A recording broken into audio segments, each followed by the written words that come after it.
Prabhas దర్శకధీరుడు రాజమౌళిల combination లో మరో movie రానుంది. అయితే ఈ మూవీ పట్టాలెక్కేది మాత్రం 2 ఏళ్ల తర్వాతేనట. ఈ ఇద్దరి కాంబినేషన్ లో వచ్చిన ఛత్రపతి, బాహుబలి, బాహుబలి 2 చిత్రాలు ఒకదాన్ని మించి మరొకటి హిట్ సాధించాయి. ఈసారి బాహుబలి లాంటి చిత్రం కాకుండా మాస్ ప్రేక్షకులను అలరించే కమర్షియల్ సినిమా చేయాలని బాహుబలి 2 షూటింగ్ సమయంలోనే ఇద్దరు అనుకున్నారట. దీంతో ఈ ఇద్దరి కాంబినేషన్ లో మరో చిత్రం రావడం గ్యారంటీ అంటున్నారు. ప్రస్తుతం ప్రభాస్ సాహో చిత్రంలో నటిస్తున్నాడు. ఈ చిత్రానికి సుజీత్ దర్శకుడు.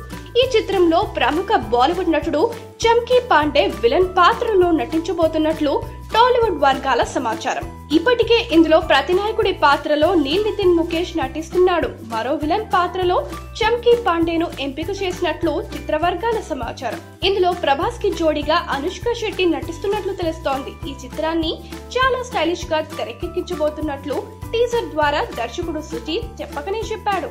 యువై క్రియేషన్స్ పతాకంపై రూపొందే ఈ చిత్రానికి శంకర్ ఎహ్సాన్ లాయ్ సంగీతం అందిస్తున్నారు. దాదాపు 150 కోట్ల బడ్జెట్ తో తెరకెక్కనున్న ఈ చిత్రాన్ని తెలుగు, తమిళం, మలయాళం, హిందీ భాషల్లో విడుదల చేయబోతున్నారు. ఈ వీడియో గనుక మీకు నచ్చినట్టయితే లైక్ చేయండి, షేర్ చేయండి, సబ్స్క్రైబ్ చేసుకోండి.